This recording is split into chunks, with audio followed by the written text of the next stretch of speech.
My husband used to work in corporate America, and he would bring home a lot of corporate-y, businessy terms, which delight me to no end. And some of those terms and concepts very neatly fit into the art journey. For instance, one of my favorites, something called a minimum viable product. It's a corporate business term. This term asks the question, what is the smallest amount of work and effort that you can put forth to find out if your audience might like what you are delivering? I think a minimum viable product is really important for an artist to develop. Something I've been learning on this journey of running a creative business is that the same level of creativity that I put into my art is also required in how I run my business. When it's just me making art, I only have to please myself. But if we want to sell art, we need to have a strategic, thoughtful, and creative approach. Sometimes we are so ambitious that we put a ton of work into an idea that we're just sure is going to work and sell like crazy, and then we are crushed when it flops. But maybe we can test a smaller version of the idea first to see if our audience is into it. This is the heart of the minimum viable product concept, and I want to unpack that with you today.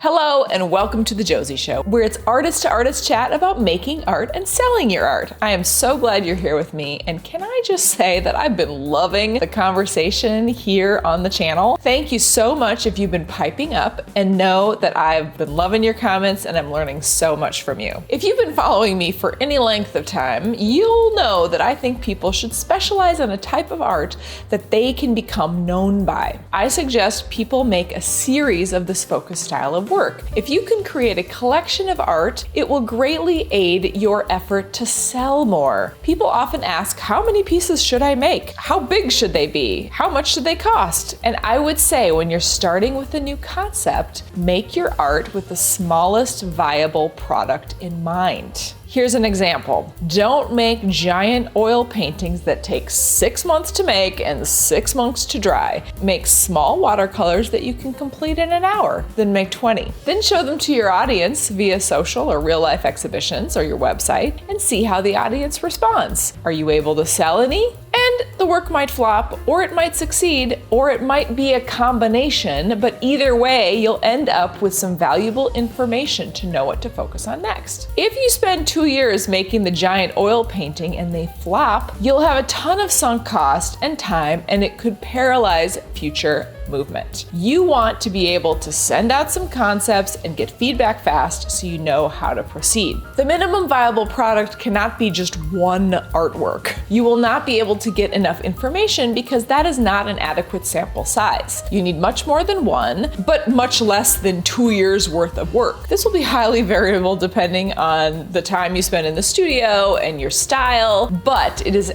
absolutely essential for you to make these calculations for your business if you want to succeed. My personal opinion is that you need at least 10 works in a series, but I prefer even more to get a really good sense of whether or not you will have success in the market. So I'm curious to hear from you. Have you ever considered this concept of a smallest viable product? How would you use it in your current work or in your marketing? What ideas do you have? Or do you think I'm crazy and or a huge nerd? I can confirm that I am right now. Thanks for watching, and I'll see you again soon.